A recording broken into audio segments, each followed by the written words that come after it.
আসসালামু আলাইকুম। শুরু করছে অবরুদ্ধ নিশীথ উপন্যাস। লিখেছেন তেজস্মিতা মুর্তজা। পর্ব সংখ্যা ৫।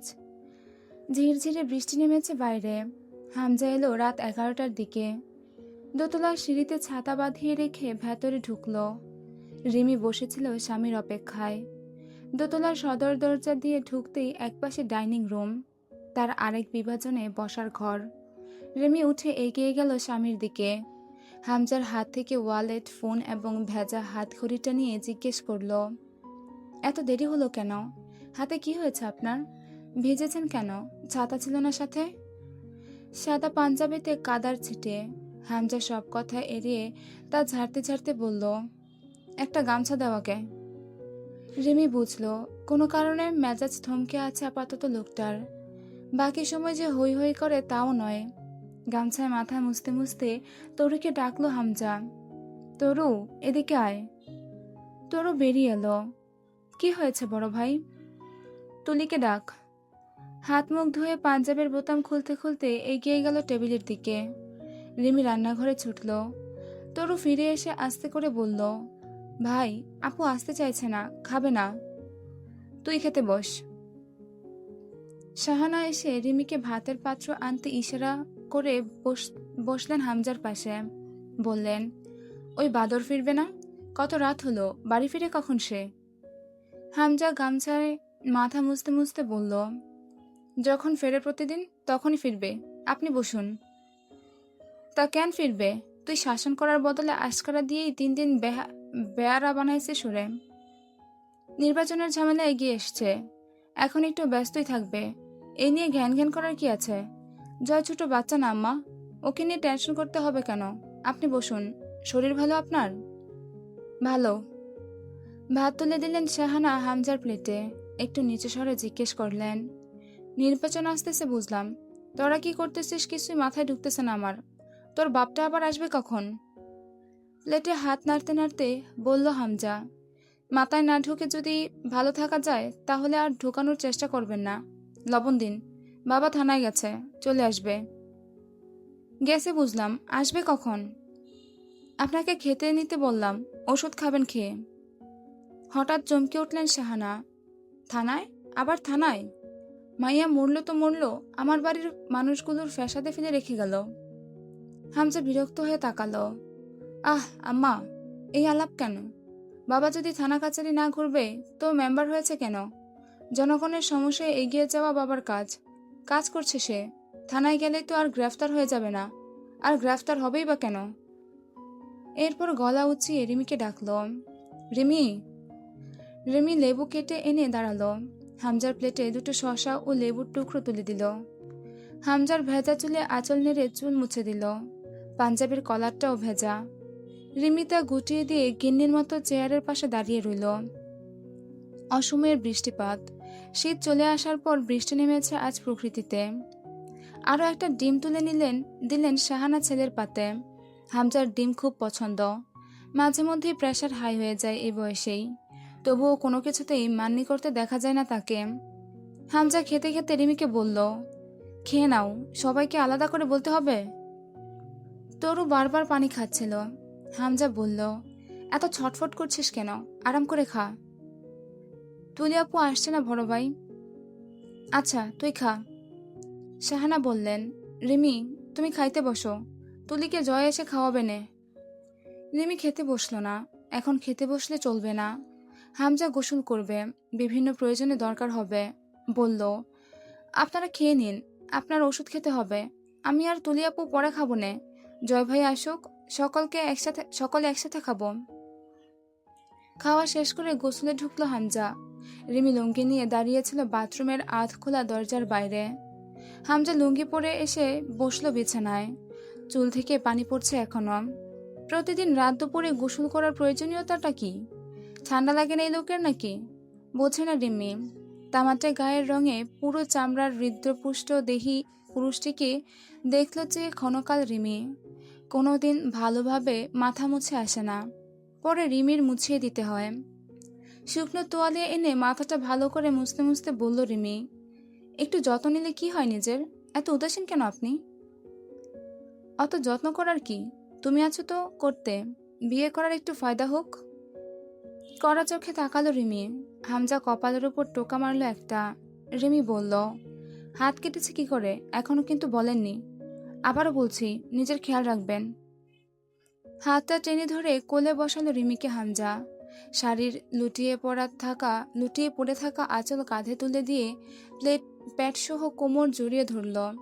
কপট চিবিয়ে বলল, আমি যদি আমার যত্ন নেব তাহলে তোমাকে এনেছি কেন? রিমি মাথাটা নুয়ে নিল। গম্ভীর হলো হামজার মুখ। এক হাত রিমির কোমর থেকে সরিয়ে ফোন তুলে কাউকে কল করলো। রিমি উঠে দাঁড়ালো হামজার হাত ছাড়িয়ে। ভেজা মাথায় আরো একবার হাত বুলিয়ে স্যাবলন আর তুলা এনে বসলো হামজার পাশে। হামজা ফোনটা বিছানায় ছুঁড়ে দিল বিরক্ত হয়ে। রিমি তার হাতের ক্ষতটা পরিষ্কার করতে করতে বলল, দেবরমশাই কল ধরছে না, তাই তো? আশাই বা রাখেন কেন? তার ফোন এখন কোথাও পড়ে আছে। সে হয়তো ফোন থেকে দূরে কোনো বিছানায় পড়ে আছে কারোর সাথে। হামজা ভ্রু কুচকে তাকালো। পুচকি মানুষ, খুব বুঝতে শিখেছ এবারের ছেলেকে। এবারই ও বাড়ি কি? ছোট থেকে এসব দেখে বড় হয়েছি। না বুঝলেও বুঝতে হয়েছে কে কি করছে, কখন কার স্বভাব কি। বিশেষ করে রাজনীতিবিদ আর নেতাদের চরিত্র ভালো হতে নেই বলেই জানি। তাই নাকি? তো আমার ব্যাপারে কি খেয়াল তোমার? আমি কেমন, তুমি ছাড়াও?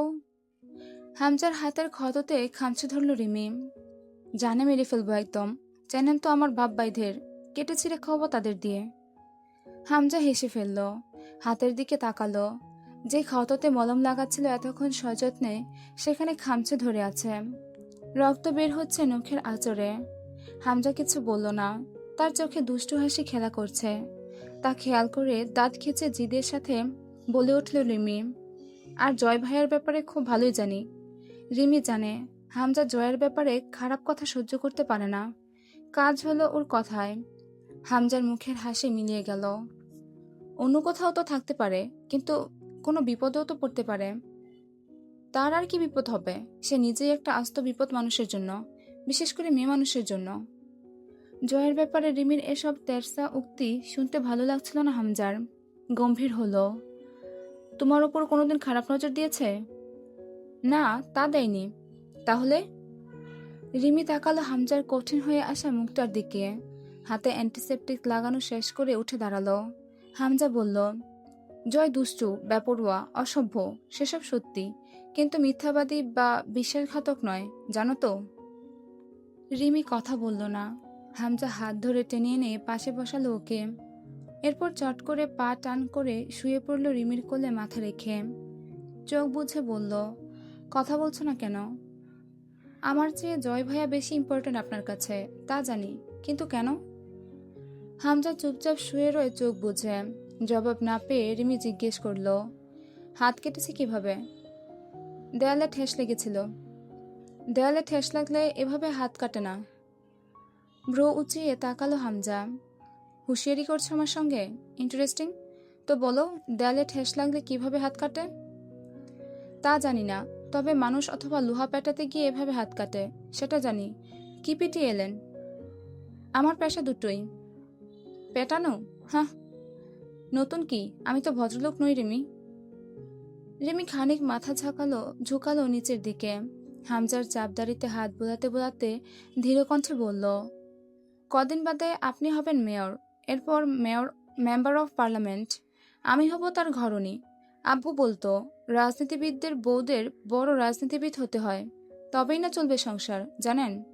আপনার মতো এমন রাক্ষসী লোকের সাথে আব্বু আমার বিয়ে দিতে কোনোভাবেই রাজি ছিল না। আমি বললাম, বিয়ে করলে এই রাবণটাকেই করব। হামজা খপ করে রিমির হাতটা ধরে ফেলল। আরো শক্ত করে কোল চেপে শুয়ে বলল, কেন তোমার মতো পুচকে রাবণকে বিয়ে করতে চাইল? ভয় করলো না তোমার, যদি খেয়ে ফেলি? নিঃশব্দে হাসল রিমি। হামজা একেবারে পেঁচিয়ে ধরে ফেলার আগেই এক লাফে গা ছেড়ে উঠে সরে দাঁড়ায়। হামজা আধশোয়া হয়ে বসে বলল, রিমি, দরজা আটকে দিয়ে আসো। পারবো না। হামজা একটা মোটা বই তুলে নিল হাতে। এখন অভ্যাসবশত চশমা চোখে এঁটে ভারী বইখানা পড়তে বসার কথা। তা না করে ধমক দিল, আমি উঠে গিয়ে ধরলে কাল সকালে তোমার খবর আমাদের সময় পত্রিকায় বের হবে। আমাকে টলারেট করতে পারবে না কিন্তু। অবাধ্যতা পছন্দ নয় আমার। নাক কুচকালো রিমি। ছি, কি মুখের ভাষা! আমি আপনার পার্টির মেম্বার না, বউ আপনার। আপনার পছন্দ অপছন্দ আমার কাছে চলবে না। হামজা বই রেখে ফোন হাতে নিয়ে বালিশ খাড়া করে তাতে পিঠ হেলান দিয়ে বসল। ফোন কানে ধরে রিমির উদ্দেশ্যে বলল, পালাতে পারবে নাকি? উপাস থেকে কল রিসিভ করলো জয়। হ্যাঁ সাহেব। কোথায় তুই? রাত বাজে কয়টা? দেরি হবে আসতে, ক্লাবে আসি। ক্লাবে কি করছিস? ক্যারাম খেলছি। ঢকঢক করে গিলছে কে? আমার নাম জয়, ভদ্রনাম জয় আমির। জেনে আনন্দিত ও উপকৃত হলাম। সাহেব, আপনি বাসায় গেলেন কখন? মামা এসেছে বাসায়? রিমি এসে কাছে দাঁড়াতেই এক হ্যাচকা টান দিয়ে ফেলে দিল বিছানায় ওকে। দাড়ি গুফের মুখটা গলায় ঠেকালো।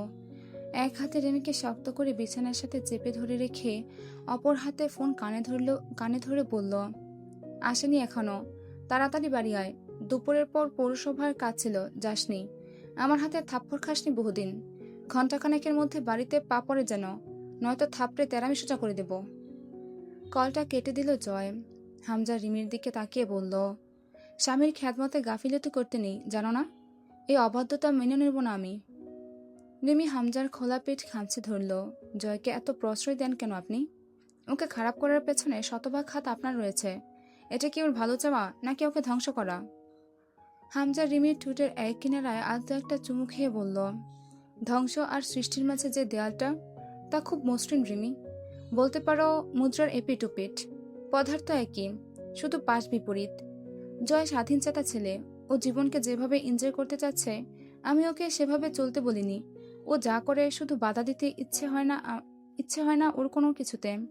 দেখো না, ও যখন শব্দ করে হাসে, দেখতে আর শুনতে কি চমৎকার লাগে। আর তার চেয়েও বড় কথা, দিন শেষে আমি শুদ্ধ নই। সকাল 7টা বাজলো অন্তর ঘুম থেকে উঠতে। ফাইনাল এক্সাম কাছে এগিয়ে আসছে। রাত জেগে পড়তে হয়। মাঝে মধ্যেই অন্তর ইচ্ছে করে এক রাতে যদি অনার্সের এই 4 বছর শেষ হয়ে যেত, আর সে আইন বিভাগে ভর্তি হয়ে যেন স্নাতক করত। তার কিছুদিন পর উকিলের ওই সাদা কালো পোশাকটা গায়ে চড়াতে পারত। দ্রুত অজু করে এসে ফজরের নামাজে বসল। আম্মা উঠেছে। রান্নাঘর থেকে ঠুকঠাক আওয়াজ আসছে। বারান্দায় গিয়ে দাঁড়ালো। বড় বড় কচুরিপানা জন্মেছে পুকুরে। আজ আর ডাহুক পাখির দেখা পেল না। গ্রিল ধরে দাঁড়ালো। মাথায় সারাটা প্যাচ কাটে আজকাল। সকাল থেকে শুরু হয়, গভীর রাতেও শেষ হবার নাম নেয় না। আবুর কাছে গত রাতে জিজ্ঞেস করেছিল অন্তু হামজা পাটোয়ারির ব্যাপারে। হামজা ভার্সিটির ছাত্রলীগ সংগঠনের নেতাকর্মী। তার অনেক উন্নয়নমূলক কাজের নজির আছে জেলায়। বাপের কাউন্সিলর হবার পেছনে তার বিশেষত্ব রয়েছে। তার বাপকে কেউ ভোট দিত না কোনো কালে। তার বদৌলতে ভোট পেয়ে কাউন্সিলর হয়েছে হুমায়ুন পাটোয়ারি। হামজা চতুর এবং বাহ্যিক নিখুঁত চলনের এক তরুণ রাজনীতিবিদ। সমাজের নিম্ন শ্রেণীর মানুষের কাছে তার নাম ভগবানের মতোই। তারা জপে বেলায় বেলায়। আবার তরুণদের কাছেও বেশ সমাদৃত। তবুও কোথাও যেন ঘাবলা রয়ে গেছে তার মাঝে। ক্ষমতার নেশার পেছনে খুব ক্ষিপ্র গতিতে ছুটছে হামজা। এবার বাবাকে কাউন্সিলর পদ থেকে সরিয়েছে। চাইলে হুমায়ুন পাটোয়ারি আবারও কাউন্সিলর এবং নিজে মেয়র হতে পারত। জেলার 2 সমাজসেবক নেতাকর্মী পাটোয়ারি পরিবারেই থাকত। তা করেনি হামজা। এখানে হামজাকে চতুর এবং ক্ষুরদার এক রাজনীতিবিদ বলার সুযোগটা আসে। সে যা নাম কামিয়েছে জনসাধারণের কাছে, তা থেকে অনায়াসে ভাবছিলে পদপ্রার্থী হলে জিতে যেত দুজনেই। কিন্তু সে এখানে মানুষের মাঝে একটা কৃতজ্ঞতাবোধের জায়গা রেখেছে যে হামজা সুযোগ এবং ক্ষমতা থাকতেও তা কাজে লাগিয়ে পদ নেননি। বরং সে শুধুই সমাজসেবকের ভূমিকায় অধিষ্ঠিত হতে চায়। কথাগুলো শুনে অন্তুর মনে হলো, নিঃসন্দেহে হামজা রাজনীতিবিদ হিসেবে চরম দ্রুত চালচলন সম্পন্ন। তাহলে মানুষ হিসেবে কেমন? এটাও নিশ্চিত প্রায়, হামজা জিতে যাবে এবার। অন্তু আব্বুকে জিজ্ঞেস করলো, এরপর সরাসরি সংসদ নির্বাচন করবে, তাই তো? আমজাদ সাহেব হাসলেন। তাই তো করার কথা। মশারি টাঙিয়ে দিয়ে আয় তো আমার ঘরে। প্রেসারের ওষুধ খেয়েছি, ঘুম আসছে। সে এতদিন যে দৃষ্টিকোণ থেকে দেখেছে, সেখানে মনে হয়েছিল ওই পরিবারকে তার মতোই সবাই ঘৃণা করে। এখন মনে হচ্ছে শুধুমাত্র ভুক্তভোগী ছাড়া কেউ ওই পরিবারকে দোষারোপ অবধি করবে না। অর্থাৎ আখির পরিবার দ্বিধায় রয়েছে, সাথে সে ঝুলে আছে জয়ের পক্ষ থেকে আসা সম্ভাব্য অ্যাকশনের জন্য। আবার মনে হচ্ছে জয় কিছুই করবে না, করলে করতো তো। হামজা বিয়ে করল মেয়র সাহেবের ছোট ভাইয়ের মেয়ে রিমিয়া হাসানকে।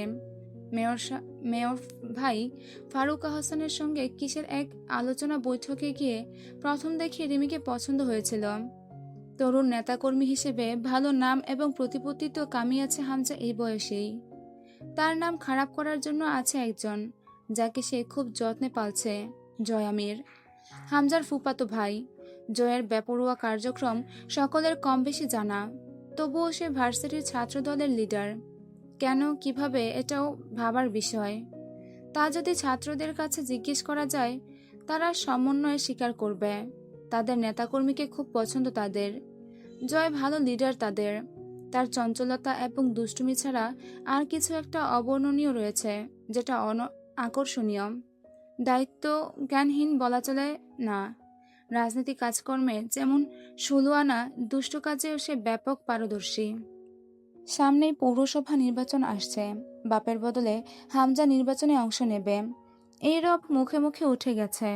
সরাসরি ছাত্রনেতা থেকে সংসদ নির্বাচনের বিষয়ে বিভিন্ন জনরব ছড়িয়েছে তার নামে। চতুর হামজা এত তাড়াতাড়ি এত দ্রুত উড়ার মতো বোকামি করবে না। সংসদ নির্বাচনকে হাতে রেখে আপাতত সে এবারের মেয়র পদপ্রার্থী।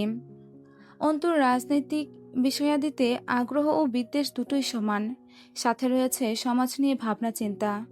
নিজের নামের সামনে যে কোনো মূল্যে অ্যাডভোকেট যুক্ত করার প্রয়াসে দৌড়ে চলেছে সে।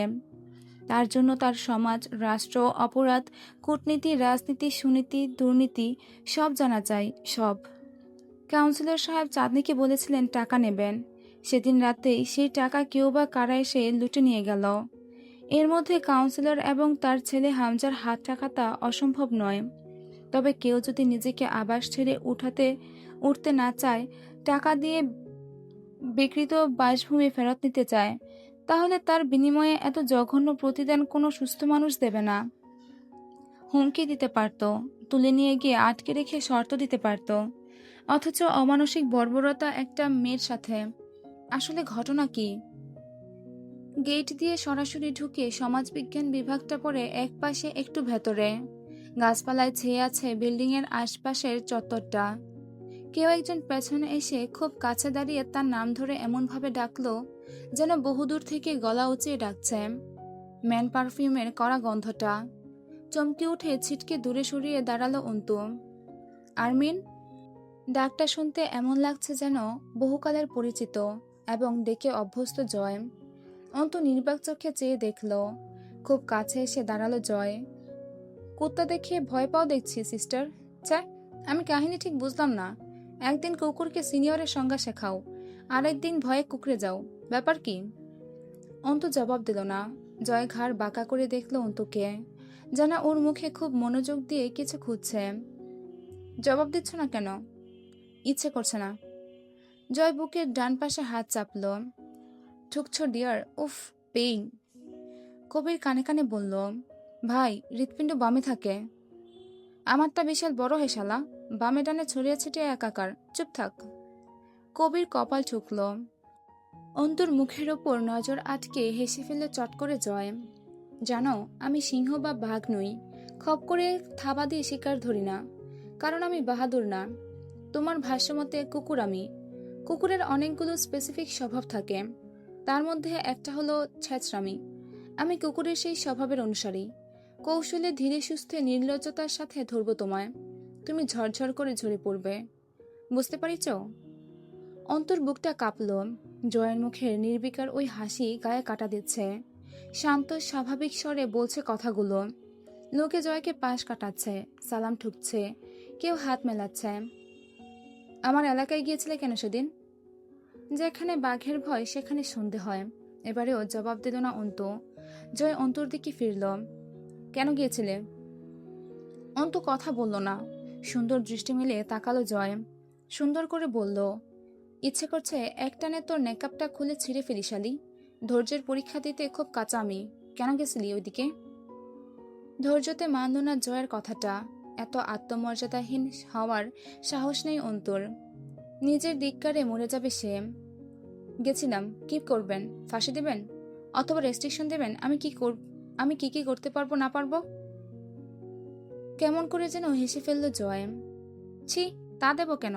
জিজ্ঞেস করছে কেন গিয়েছিলে, রেগে যাচ্ছ কেন? জয়ের হাসিতে গা শিউরে উঠল অন্তর। ক্যাম্পাস ভর্তি লোক, বেইজ্জতমূলক কিছু না ঘটুক তা সামলাতে এতক্ষণ চুপ ছিল। এবার আর হলো না। অন্তু বলল, ঘুরে দেখতে গিয়েছিলাম। ভিকটিমের বাড়ি? অন্তু হাসল। এবার সন্দেহ গাঢ় হচ্ছে আপনাদের উপর। হতাশাজনক শ্বাস ফেলল জয়। হ্যাঁ, ইনভেস্টিগেশনে নেমেছে তাহলে? তাতে তোমার প্রফিট কি?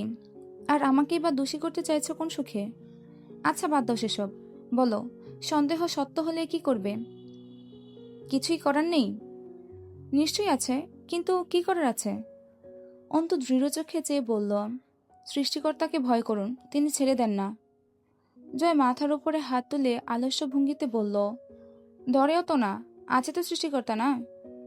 অন্তুর মুখটা কুঁচকে এলো ঘৃণায়। তিনি ধরলে আর পালানোর পথ পাবেন না। জয় হাসল। আচ্ছা আচ্ছা, সেরকম সৃষ্টিকর্তা টাইপের কিছু থাকলে তাকে বলো দ্রুত আমায় ধরতে। পুলিশই ধরুক অন্তত। বেশি দিন পুলিশের সাথে রেষারেষি না থাকলে নিজেকে খুব দুর্বল লাগে। তুমি প্লিজ কিছু একটা করো যাতে আমাকে পুলিশ ধরে। আর তুমি নিজের চেয়ে বেশি আমার চিন্তা করছো। প্রেমে পড়েছ আমার? অন্ধু কিছুক্ষণ চুপচাপ চেয়ে রইল জয়ের চেহারার দিকে। গোল বা লম্বা আখ্যা দেয়া যায় না চেহারাকে। ফর্সা বা কালোও নয়, শ্যামলাও নয়। তামাটে ইটরঙা চেহারা, নাকটা সরু, হাসিটা অদ্ভুত জড়ানো। পরনে সাদা ধবধবে লুঙ্গি, পায়ে চারাল বেল্টওয়ালা স্যান্ডেল। তার বেল্ট আটকায় না কখনো জয়। গলায় চেন ঝুলছে, তাতে ইংরেজি জে লেটার লকেট হিসেবে রয়েছে। বাম হাতে আজ রিসলেটের বদলে একটা রূপালি বালা, ডান হাতে ঘড়ি পড়েছে। কি বিশ্রী অদ্ভুত।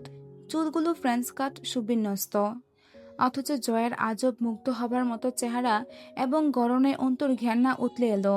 বলল, কি করবেন আপনি আমার? কি করেছি আমি? কিসের নোংরা খেলায় মত্ত হবার পরিকল্পনা নিয়ে বসে আছেন? জয় হেসে ফেলল। ভয় পাচ্ছ আরমিন? জি পাচ্ছি। কেন কেন? ভয় পাওয়া উচিত। আপনার মতো নোংরা মানসিকতার মানুষের কাছে একটা মেয়ে ভয় না পেলে চলবে কেন? জয় শান্ত স্বরে বলল, তুমি এসেছো আমায় খুলতে। আমি গেছিলাম না আমার রং দেখাতে তোমার কাছে। সেদিন আমার দেয়া সিগারেট তুমি পায়ে পিষে চলে গেলে। যাক, ধরো নির্বাচনের ঝামেলায় সেটা না হয় ভুলে যেতাম। তুমি কাল গিয়েছিলে ওই বাড়িতে কেন? আমার বিরুদ্ধে প্রমাণ জোগাড় করতে? শিক্ষিত মানুষ, মূর্খের মতো অযৌক্তিক কথা বলবেন না, বেমানান লাগে। খারাপ লেগেছিল পরিবারটার জন্য, দেখতে গিয়েছিলাম মাত্র। এই জন্যই কয়, মাগি মাইছের নাই 12 হাত কাপড়ের কাছে, বোঝে না বাল, ছিঁড়তে যায় ডাব গাছের ছাল। অন্ত অস্বস্তিতে একটু চেঁচিয়ে উঠল। রহস্য করবেন না, সোজা করে বলুন, কাহিনী কি? জয় আশেপাশে তাকিয়ে বলল, গলার আওয়াজ উঁচু যেন না হয়, খেয়াল রেখো। পা দিয়ে মাটিতে থাবা দিয়ে ইশারা করল। এই মাটিতে কবর দিয়ে দেব একদম। আরমিন, তুমি বলো, তুমি কি চাও? আমার বিপরীতে খেলে পারবে তুমি? রাতে সবাই শুয়ে পড়লে অন্তু পড়ার টেবিলে বসল। পড়ায় মনোযোগ পাচ্ছিল না, নানান চিন্তা। দরজায় ধাক্কা পড়ল। ধাক্কাটা কার বুঝল অন্তু। দীর্ঘশ্বাস ফেলে দরজা খুলল। মার্জিয়া ভেতরে এসে অন্তুকে জিজ্ঞেস করল, পড়ালেখার কি খবর তোমার? ভালোই, বসুন আপনি। বসলো মার্জিয়া, খুব আন্তরিক স্বরে বলল, শোনো, তুমিও তো আমার বোনের মতোই। তুমি আমায় যতটা পর ভাবো, আমি কি আসলে অতটা খারাপ? জি না, অতটা খারাপ না। তার মানে একটু খারাপ? একটু হাসলো মার্জিয়া। অন্তু বিছানায় ছড়িয়ে ছিটিয়ে থাকা বইপত্র তুলে নিয়ে গিয়ে টেবিলে সাজাতে সাজাতে বলল, কি বলতে এসেছেন? এমনি আসতে পারি না? অবশ্যই পারেন, তবে এমনি আসেননি। তোমার তো অনার্স সেকেন্ড ইয়ার শেষের দিক, তোমার প্রতি একটা দায়িত্ব আছে তো নাকি? আছে তো। তোমাকে এসে আমার ছোট বোনের মতো পেয়েছি, সেই হিসেবে তোমার ভবিষ্যৎ নিয়ে ভাবার অধিকার আছে না? জি আছে। তুমি নিজে এখন তো একটু ভাবতে পারো। জি ভাবছি, ভাবছি আমি বিয়ে শাদীর কথা।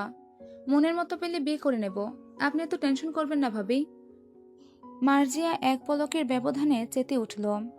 তোমার মনের মতন ছেলে ফ্যাক্টরিতে অর্ডার দিয়ে বানিয়ে আনি, কি বলো? তোমার মনের মতো কোনো ছেলেও আছে এই আল্লাহর দুনিয়ায়? অন্তু একটাও কথা বলল না, বই গোছাতে গোছাতে থাকলো। কিরকম চাও তুমি? যে তোমার ওইসব কটকটে শক্ত কথা মেনে বিলের মতন তোমার পিছু পিছু চলবে, এরকম চাও তো তুমি? তোমার মতো মেয়েকে কোনোদিন কেউ বিয়ে করে নিয়ে বাড়ি তুলবে না। ছেলে মানুষ কি গোলাম? কামাই রোজগার করে খাওয়াবে, আবার তোমার আলগা ভাব দেখবে? বাপ দেখে বাঁচি না আমি তোমার। অন্তু স্বাভাবিক স্বরে বিনয়ের সাথে বলল, মরেও তো আর যাচ্ছেন না, তাই না? আপনি আপনার ঘরে থাকেন, আমি আমার ঘরে। এমন নয় সবসময় আমার ভাব আপনার চোখের সামনে থাকে। সামনে আসলেও চেষ্টা করবেন চোখ বুঝে অথবা দৃষ্টি ঘুরিয়ে রাখতে, দেখবেন আর আমার ভাব আপনার চোখে পড়ছে না। আর এমন তো মোটেই না যে আপনার অথবা আপনার স্বামীর কামাই খাচ্ছে এ বাড়িতে। তাহলে আপনার আসলে ব্যথাটা কোথায়? নাক শিউরে উঠল মার্জিয়ার। সর্বোচ্চ রাগটা মার্জিয়ার উঠেই অন্তর সুবিন্যস্ত ভঙ্গিমায় শান্ত স্বরে বলা দায়সারা কথাগুলোতে রি রি করে উঠল সে। মরিনি, এই নিয়ে আফসোস তোমার? আবার ব্যথা? জি না, আফসোস নেই। ভুল বুঝছেন আপনি। কথার প্রেক্ষিতে বলেছি, শান্ত হন। রাত অনেক, চেঁচালে লোকে খারাপ বলবে। এই ব্যথা কি, হ্যাঁ? তোমার মুখে জুতা মারা উচিত। আজ কয়দিন আমার শরীরটাও ভালো যাচ্ছে না। আবার কিছু করে আসছো কবিরাজের কাছে আমার জন্য নিশ্চয়ই, যাতে তাড়াতাড়ি মরি। এটাই তো বুঝাইলা তোমার কথার মাধ্যমে। আপনার আমাকে সমস্যাটা কি? দাঁত খিচিয়ে উঠল মার্জিয়া। তোমাকে নিয়ে সমস্যা যে কোথায় সেটা তো আমি নিজেও বুঝি না। আসলে তোমার ভাব আমার সহ্য হয় না অন্তু। ওইটাই আমার সমস্যা। তোমার কথাবার্তা সহ্য হয় না আমার। বাড়ির যে অবস্থা, তার ভেতরে জান দিয়ে পড়ালেখা করা, এটাও সহ্য হয় না। অন্তু ঘাড় নাড়ল। সে বুঝেছে। শোনো, কাল আমার চাচাতো ভাইয়ের বাড়ির লোক আসতেছে তোমায় দেখতে।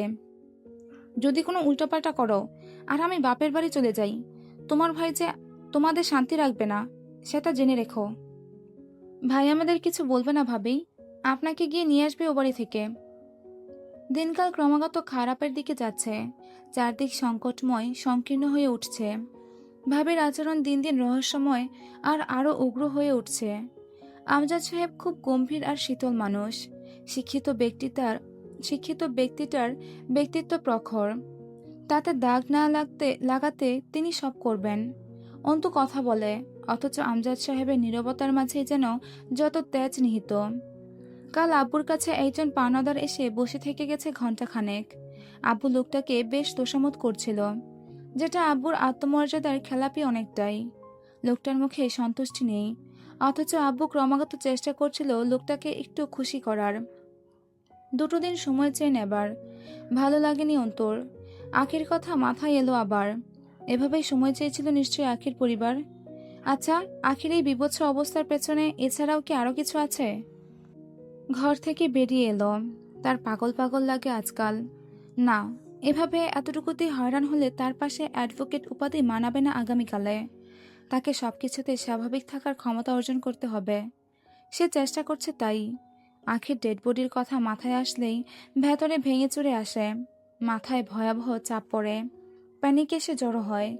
আতঙ্কগ্রস্ত হয়ে পড়ে ভেতরে নারী সত্তাটা। মানসিক ভারসাম্য হারানোর জোগাড় হয়। তবুও শান্ত রেখেছে নিজেকে। এই দুনিয়ায় ভঙ্গুর হওয়া যাবে না, একটুও না। অবরুদ্ধ নিষেধ। লিখেছেন তেজস্মিতা মর্তুজা। পর্ব সংখ্যা 6। অন্তদের বাড়ির দুপাশে পুকুর, কচুরিপানা ভরা। পুকুরটা মেজো চাচা আফজাল আর ছোট চাচা আলতাবের। মেজো চাচা কুড়িগ্রাম অন্তুর দাদার আসল পৈতৃক বাড়িতে থাকেন, আর ছোট চাচা চাকরির সুবাদে ঢাকাতে। আসরের নামাজ আদায় করে বারান্দায় এসে বসাটা ওর অভ্যাস। প্রতিদিন এ সময় কচুরিপানার স্তূপের ওপর ডাহুক পাখিরা হাঁটাহাঁটি করে। দেখতে ভালো লাগে, কিন্তু আজ দেখা যাচ্ছে না। তরতর করে ঘুরে বেড়ায় ডাহুক পাখিগুলো। আগে অন্তিকে সে ফাঁদ পাতার পরিকল্পনা আঁটত পাখিগুলো ধরার জন্য। মারামারি লেগে যেত অন্তুর সাথে। অন্তুর কথা, প্রাণী হত্যা মহাপাপ, আর প্রাণী যদি পাখি হয় তা স্বীকার করা ডাবল মহাপাপ। সে কোনোদিন অন্তিককে পাখি ধরতে দেয়নি। আজ ভাবির চাচাতো ভাইয়ের বাড়ি থেকে দেখতে আসার কথা ছিল, আসেননি। আমজাদ সাহেব দুদিন পর আসতে বলেছেন। আখির কথা মনে পড়ল। আজ দুদিন হলো খুব জানতে ইচ্ছে করে, জয় আগে ভার্সিটির মেয়েগুলোর সাথে কি করেছে। বিরক্ত হয়ে উঠল অন্তু নিজের ভাবনার উপর। ঘুরে ফিরে এই ঘেঁচালে মন চলে যায়। বাড়িতে নীরব অশান্তি চলছে। দিনাজপুর জিলা স্কুলের মাস্টার ছিলেন আমজাদ সাহেব। দিনকাল চলেছে কোনো মতে। কিন্তু অন্তু বড় হয়েছে, অন্তিক বড় হয়েছে।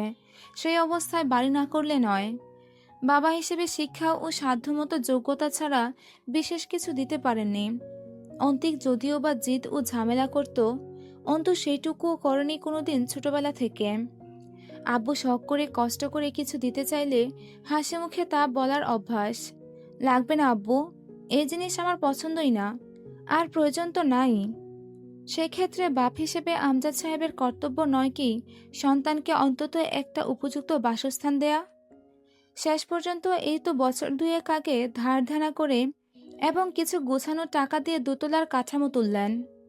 একতলার ছাদ হতে হতেই হাত টাকার সংকট পড়ল। পুরনো বাড়ি ভাঙার ফলে থাকার জায়গা সংকট হলো। সেই অবস্থায় বাড়ির একতলা অন্তত ঠিক করা ফরজ হয়ে দাঁড়ালো। এতে আরো অনেকটা ঋণ হয়ে গেল। অন্তু জানতো না আব্বু শেষ পর্যন্ত বাড়ির কাজ দ্রুত সারতে সুদসহ টাকা ধার নিয়েছে, যার সুদ আসল মিলে এখন জানের উপরে। অন্তুর দাদার দুটো বাড়ি কুড়িগ্রাম আবাস ছিল, দিনাজপুরে পড়ে থাকা জায়গা। আমজাদ সাহেব চাকরির সুবাদে এখানে স্থায়ী হলেন, কিন্তু এই সময় দেনার দায় থেকে মুক্ত হতে তিনি কুড়িগ্রামের জায়গা বিক্রির বায়না নামায় অগ্রিম টাকা নিয়ে ফেলেছিলেন। এছাড়া আর উপায় ছিল না। পাওনাদারেরা ঘাড়ের উপর উঠে আছে, সাথে দিন যত যাচ্ছে সুদের পরিমাণ সমান্তরাল হারে বাড়ছে। বিপত্তি বাঁধল মেজো চাচাকে নিয়ে। ভদ্রলোক সেখানে বিশাল খামারের মালিক। খামার আমজাদ সাহেবের জায়গার অর্ধেকটা অবধি চলে এসেছে। ক্রেতা লোকটা ততদিন রেজিস্ট্রিতে যাবেন না যতদিন জমি পরিষ্কার ঝামেলামুক্ত না হয়। এটাই স্বাভাবিক। কোনো ক্রেতাই টাকা পয়সা খরচ করে ভেজাল জমি কিনতে আসবেন না। মেজো চাচা আমজাদ সাহেবকে জমি দিতে রাজি নন। তিনি বলেছেন, আমজাদ এখানে থাকে না, জমির দেখভাল করে না। তাছাড়া ও তো দিনাজপুর একটা জমি পেয়ে সেখানে বাড়ি করে বসবাস করছে। তাহলে এখানে আবার কিসের জায়গা জমি পাও না? কোনো জমি পাবে না ও এখানে। সেদিন যখন আমজাদ সাহেব গেলেন সেখানে, সালিশ বিচার করে অবশেষে রায় এলো। খামার হবার পরেও আমজাদ সাহেবের জমির যে অর্ধেক খালি পড়ে আছে সেইটুকু তিনি পাবেন, বাকিটার আশা ছাড়তে হবে। তাতে রাজি হয়েছে আফজাল সাহেব। যেটুকুতে ওনার খামার রয়েছে সেইটুকু উনি দেবেন না, খালিটুকু নিয়ে আমজাদ জাহান্নামে যাক। তিনি এটাও জানিয়ে দিয়েছেন, এ নিয়ে বেশি ঝামেলা করলে বাকিটুকু দেবেন না। কথা একটাই, জোর যার মুল্লুক তার। প্রতিদিন পাওনাদারেরা আসছে বাড়িতে। আব্বুর শুকনো মুখ অন্তুর সহ্য ক্ষমতার উপরে। আত্মমর্যাদা সম্পন্ন মানুষটা কেমন মিয়ে যান পাওনাদারদের সম্মুখে। মেজো চাচার দাবি, আমজাদ যেহেতু এখানে থাকে না, ওর এখানকার জমিতে কোনো অধিকার নেই। তিনি নেহাত ভালো মানুষ বলে অর্ধেকটা তাও দিচ্ছেন। এসব শুনে অন্তুর রক্ত টকবক করে। আব্বুর মুখের দিকে তাকালে বুকে টান পড়ে। জীবনটা জটিল হচ্ছে দিন দিন। সে হিসেবে এমন পাপ তো করেনি যার প্রতিদান স্বরূপ এত কঠোরতা প্রাপ্য। আম্মু চেঁচিয়ে ডাকছে। অন্তু অতিরিক্ত অন্যমনস্ক। বারবার ডেকে তার হুঁশ ফেরাতে হয়। পরে খেয়াল করে আম্মুর কাছে গিয়ে বলল, কি হয়েছে? রাবেয়া রোদে কুমড়ো বড়ি শুকাতে দিয়েছিলেন, তা তুলতে বসেছিলেন। তোর বাপ ডাকতেছে, যা শুনি আয়। তোরে ছাড়া বেহুশ হয়ে ওই লোক, দূরে থাকিস কেন? ঘরে ঢুকতেই সুরমা আতর মিশ্রিত একটা সুগন্ধ এসে নাকে ঠেকল। আব্বু আসরের নামাজ শেষে জায়নামাজেই তসবি গুনছে।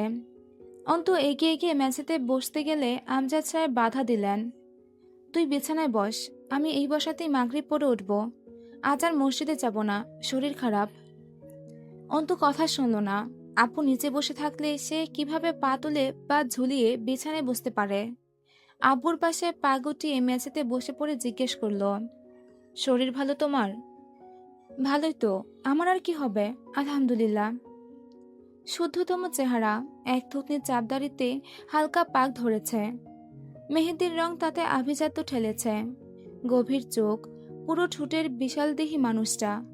ভারী গম্ভীর কণ্ঠস্বর। এক পা গুটিয়ে বসেছেন, সেই পায়ের নখে কালো দাগ। অন্তু তাতে হাত বুলিয়ে বলল, কোথাও ব্যথা পেয়েছিলে? রক্ত জমেছে মনে হচ্ছে নখে। আমজাদ সাহেব অন্তুর হাতখানা পা থেকে তুলে নিয়ে বললেন, ব্যথা পাওয়ার কথা মনে পড়ছে না, তবে ওখানে একটু ব্যথা আছে। বাড়িতে কিছু হয়েছে রে অন্তু? অন্তু বাচ্চাদের মতো হাসল।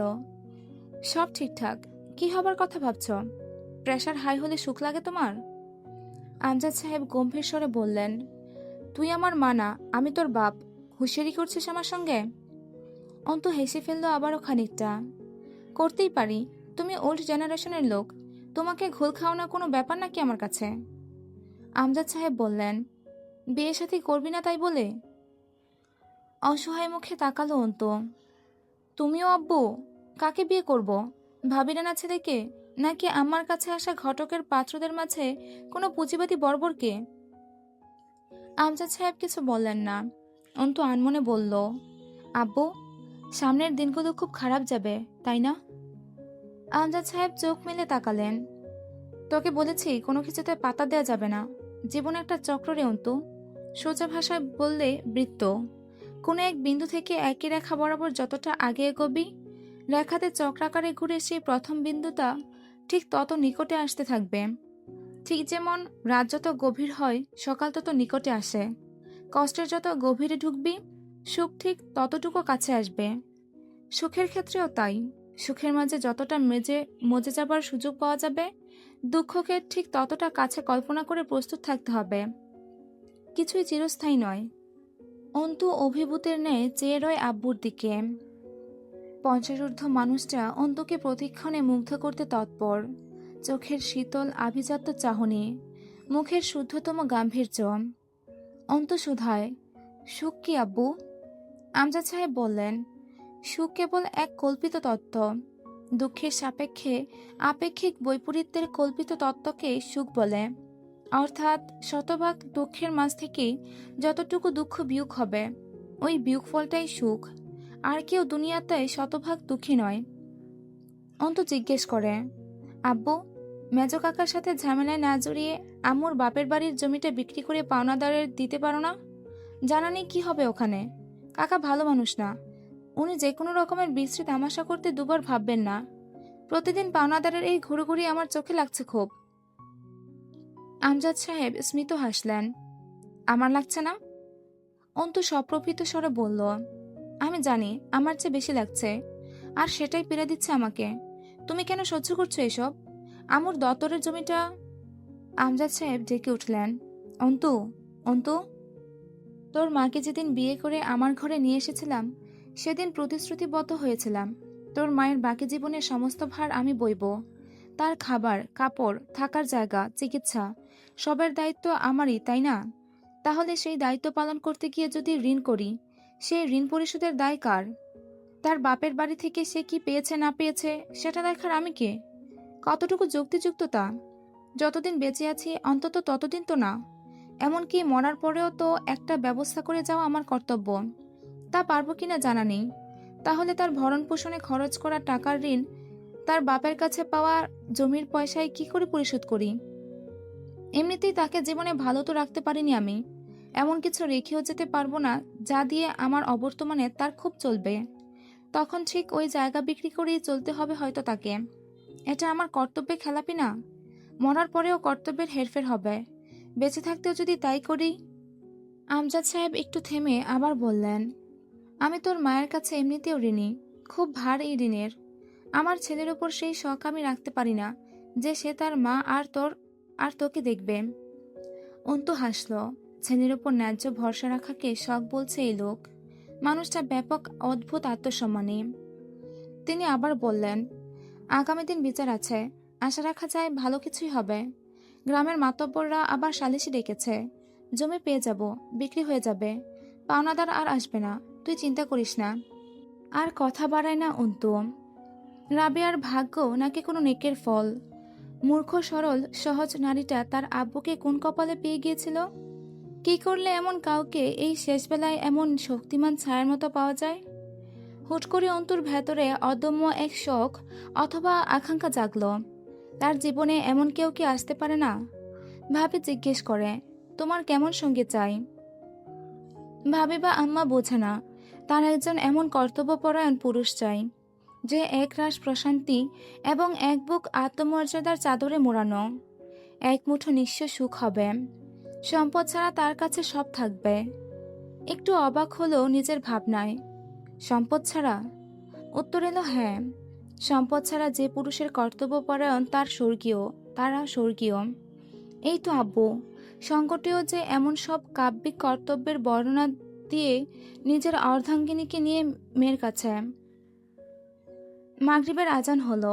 রাবেয়া কাজবাজ সেরে ঘরে ঢুকলেন। আমজাদ সাহেব জায়নামাজের উপর উঠে দাঁড়িয়ে হাত বেঁধেছেন। রাবেয়া এসে পাশে দাঁড়ালো। অন্তু এই সুখময় সুযোগ ছাড়তে চাইল না। আব্বুর বাথরুমে উঁচু করে এলো। আজ সে এই অদ্ভুত সঙ্গীতের মাঝে দাঁড়িয়ে মালিকের সামনে মাথা নোয়াবে। সে দেখল আম্মু আব্বুর তুলনায় বেশ খাটো, লম্বা চওড়া, অভিজাত্য 90 দশকের নায়কদের মতো আব্বুর পাশে আম্মুকে কি বেমানান লাগছে। আবার হাসলো অন্তু। এই দুজনকে বেমানান লাগতে পারে না। এরা রবের সৃষ্টি জুটিদের মাঝে একজোড়া। দুজনে পাশাপাশি দাঁড়িয়েছে রবের সম্মুখে ঝুঁকতে, কাঁধে কাঁধ মেলেনি উচ্চতায়, অথচ মনের মিল অসীম। অন্তু সব ভুলে বুক ফুলিয়ে একটা ফুরফুরে শ্বাস ফেলে আব্বুর পাশে গিয়ে দাঁড়ায়। আব্বু নীরবে তার জন্য নিজের ডান পাশের জায়গাটা রেখে নামাজে দাঁড়িয়েছে। অপর পাশে রাবেয়া বেগম। ইলেকশন এগিয়ে আসছে। প্রতীক বের হবে দিন দুয়েকের মাঝে। গতকাল সম্মেলন অনুষ্ঠিত হয়ে গেছে। ব্যস্ত সময় কাটছে হামজার। জয়ের দৌড়াদৌড়ি বেড়েছে। সকাল 10টা। বাড়ির মেয়েরা রান্না শেষ করল। পুরুষগুলো জাগেনি তখনও। শাহানা বললেন, এই যাও তো রিমি, দেখো তোমার শ্বশুর উঠল নাকি। রিমি দুটো নোংরা প্লেট সিঙ্কে রেখে বলল, শ্বশুর আব্বা এমনিতেও এখন উঠবে না আম্মা, আমি ওনাকে ডেকে আসি, সকাল সকাল ডাকতে বলেছিল, 10টা বেজে গেছে।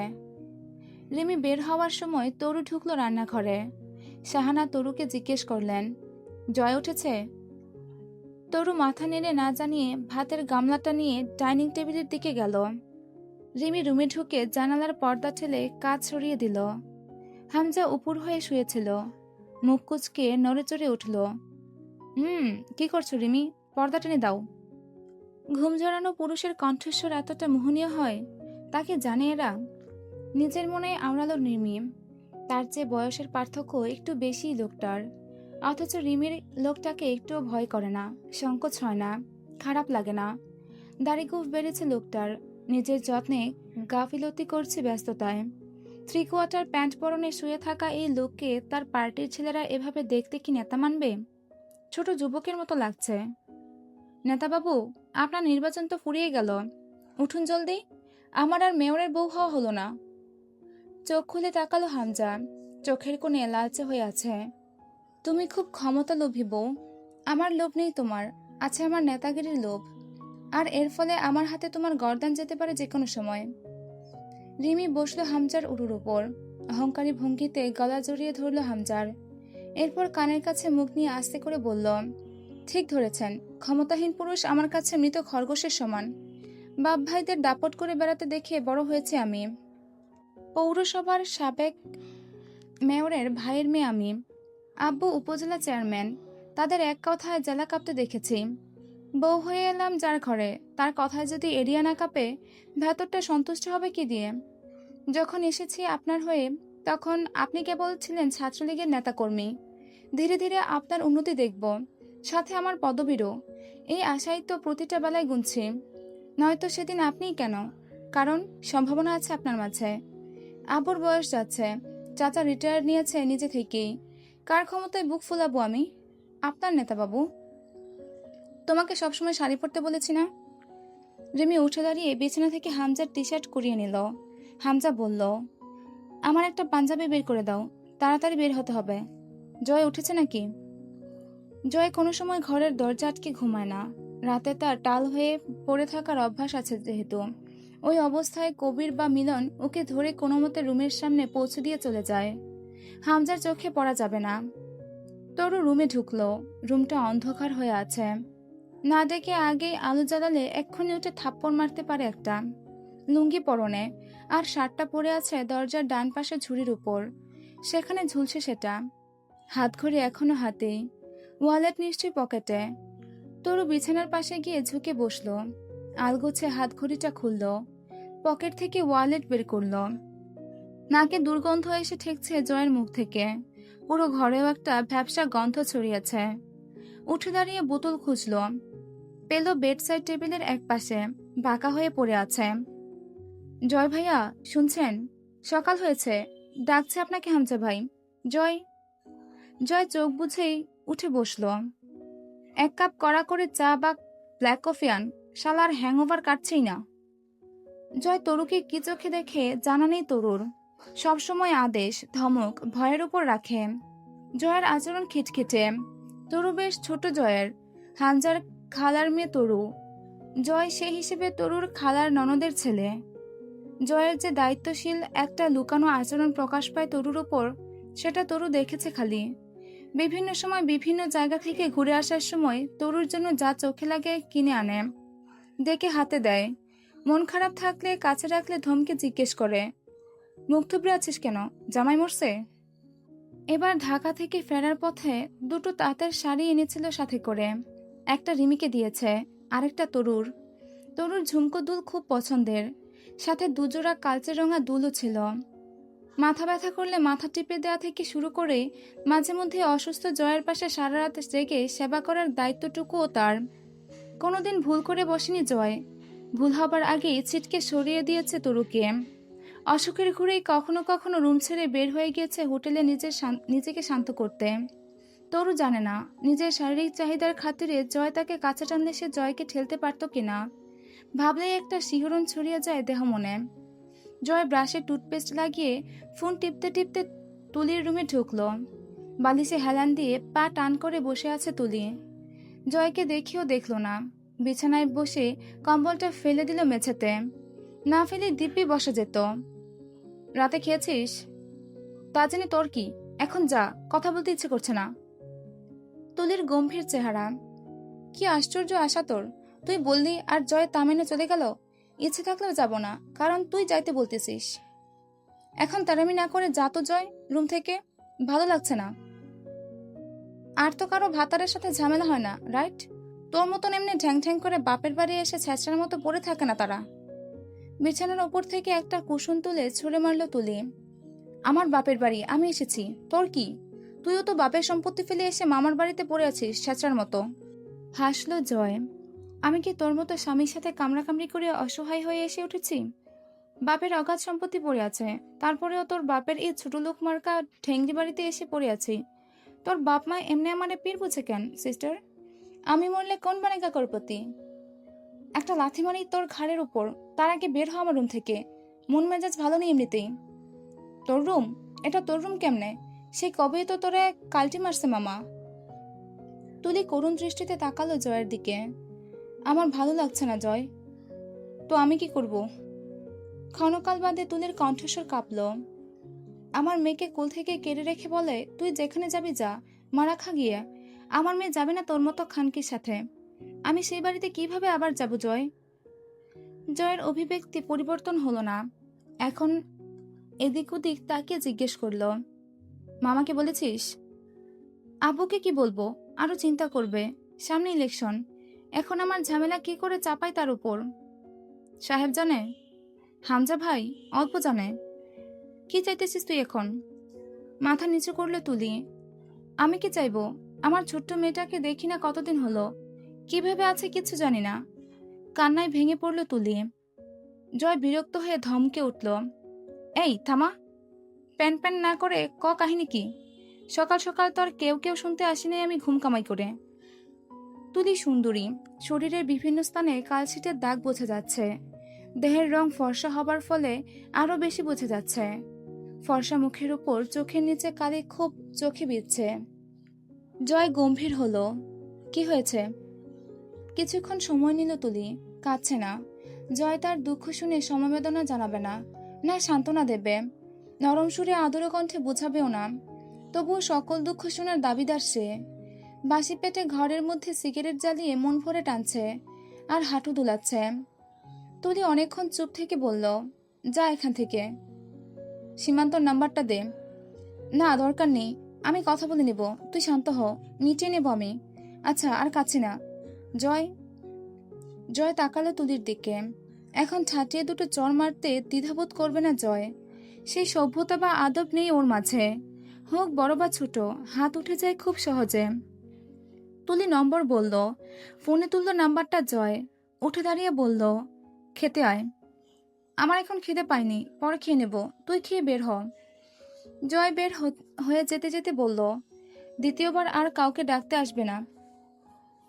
আর না আমি রিপিট করব, ব্রাশ করে এসে যেন টেবিলে পাই তোকে। হামজা আর জয় বাড়ি থেকে বের হলো দুপুর 12টার দিকে। কবির গাড়ি নিয়ে দাঁড়িয়ে আছে মোড়ের ওপর। এই পথটুকু হেঁটে যেতে হবে। রাস্তার হাঁটার সময় এক মহিলা এগিয়ে এলো ওদের দিকে। দুজনে সালাম দিয়ে জিজ্ঞেস করলো, কেমন আছেন চাচি? চাচি বললেন, ভালো আছি বাপ। তোমার আব্বাই যে কইছিল একখানা বিধবা ভাতার কাঠ কইরা দিব, সকলে পাইছে, আমি খালি পাই নাই। জয়ের দিকে তাকালো হামজা। জয় রোদ চশমাটা খুলে বলল, আপনি কাল সকালে আসবেন আমাদের বাড়িতে। ওগুলো আমার কাছে দিয়েছে হামজা ভাই, আমি দিয়েছি সকলকে। কয়েকজনেরটা রয়ে গেছে, ওর মধ্যে আপনারটাও আছে। মহিলা সন্তুষ্ট মনে চলে গেলেন। এগোতে এগোতে ছোট দুটো ছেলে হাত কপালে ঠেকিয়ে সালাম ঠুকলো দুজনকে। এলাকার ফার্মেসির দোকানদার হামজাকে ডেকে বলল, এই রাস্তায় তো আর হাঁটা যায় না বাজান, একটু বৃষ্টি হলেই কাদা পানি প্যাক প্যাক করে। রাস্তার কাজ কবে ধরবা হামজা? হামজা হাসলো, এই তো কাকা, নির্বাচনের ঝামেলাটা মিটলে আর কষ্ট করতে হবে না আপনাদের। রাস্তার কাজ এই রাস্তা দিয়েই শুরু করবো ইনশাল্লাহ। এলাকার মানুষ আগে আমার। এমনিতেও শীত নামানোর বৃষ্টি এসব। শীত এসে গেছে অলরেডি, এখন আর বৃষ্টি বা কাদা হবে না কয়েক মাস। গাড়িতে উঠে বসলো দুজন। হামজা সামনের সিটে উঠতে গেলে জয় এসে হানা দিল, তুমি পেছনে যাও, আমি এখানে বসবো।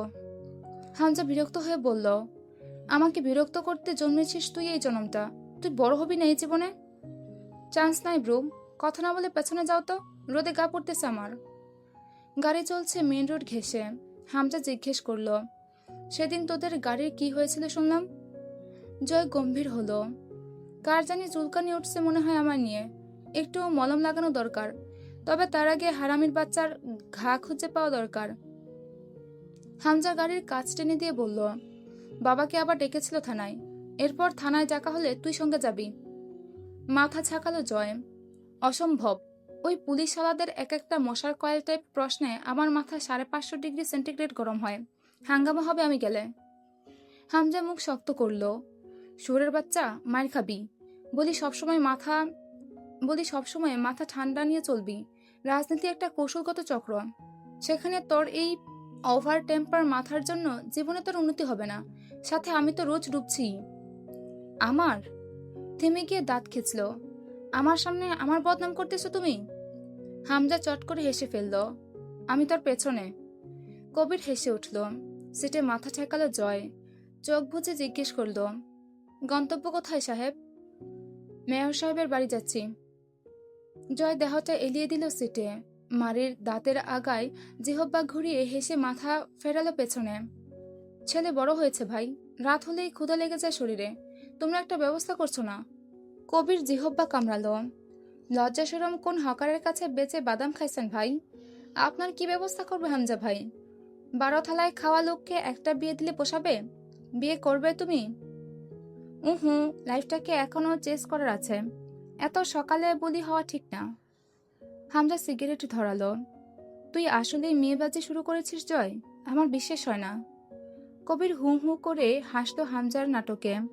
খপ করে হামজার ঠোঁটের ভাঁজ থেকে সিগারেটটা কেড়ে নিজের ঠোঁটে গুজে অস্পষ্ট স্বরে বলল, গুজব ওসব, আমি একজন ভালো লোক।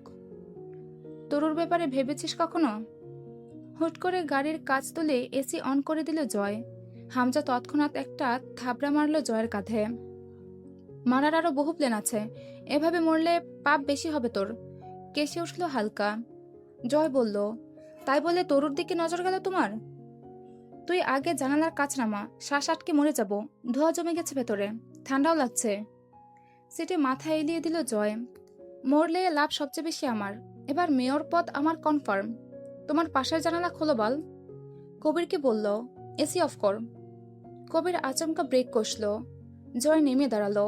লম্বা শরীরে সাদা লুঙ্গি জয়ের। হামজা নেমে শাল চাদরটা গায়ে পেঁচিয়ে গাড়ির সামনে গিয়ে দাঁড়ালো। সৈয়দ মুস্তাকিন মহান দাঁড়িয়ে আছে পকেটে হাত গুজে।